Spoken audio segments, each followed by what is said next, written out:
Jesus is arrested. I want you to open your minds and hearts and go with me to a place. Jesus is arrested. Whispered voices and soft wind in the olive trees gave way to the rumble of mob feet. Torches flared in the darkness, casting shadows on angry and determined faces. Sleep gave way to terror as disciples realized they were the objective of the armed hunt. A confusing confrontation followed. Judas, backed by clubs and swords, approached and kissed Jesus, picking him out of a dim lineup. Others stepped up to take custody. In the chaos, Peter lashed out with a sword, hewing someone's ear in a stunning display of characteristic impulsiveness and poor swordsmanship. Jesus' apparent unwillingness to resist arrest further flustered the disciples, and they saw no other recourse but to run. Those who had vowed to stand to the end dashed into the night.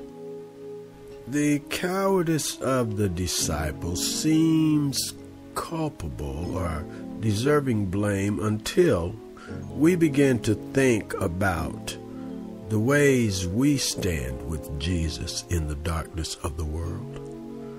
Thinking about their responses under pressure gives us opportunities to consider how often we run for cover at the first sign of danger.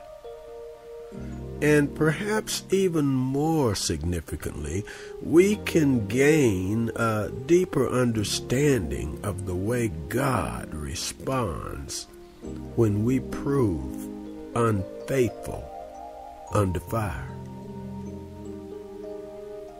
Yes, I want you to go with me for the next few minutes of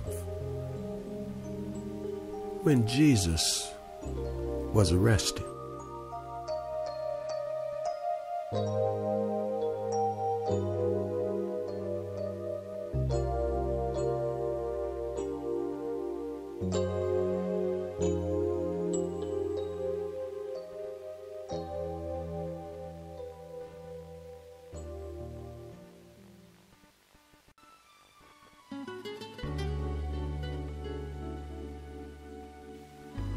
His permission. Jesus, therefore, knowing all things that would come upon him, went forward and said to them, "Whom are you seeking?" They answered him, "Jesus of Nazareth."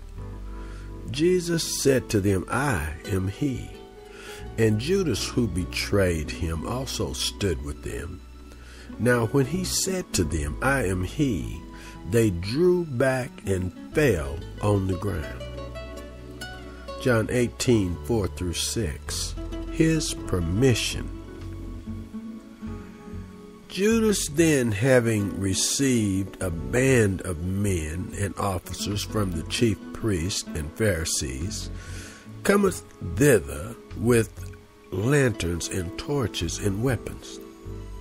And these men had often at other times sent to seize him, but had not been able, whence it is plain that at this time he voluntarily surrendered himself.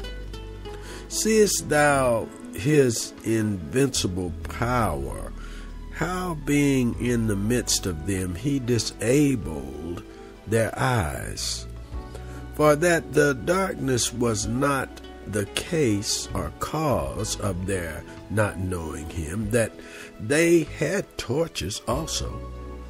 And even had there been no torches, they ought at least to have known him by his voice. Or if they did not know it, how could Judas be so ignorant?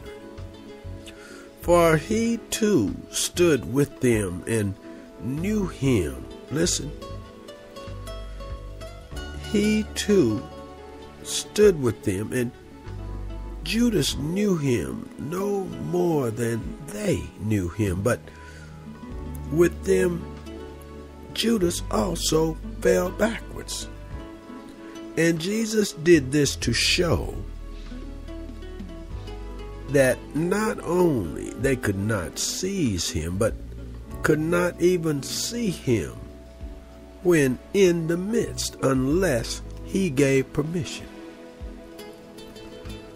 Showing that what was done proceeded not from their power, but from his consent, and declaring that he was not one opposed to God, but obedient to the Father, even unto death. His permission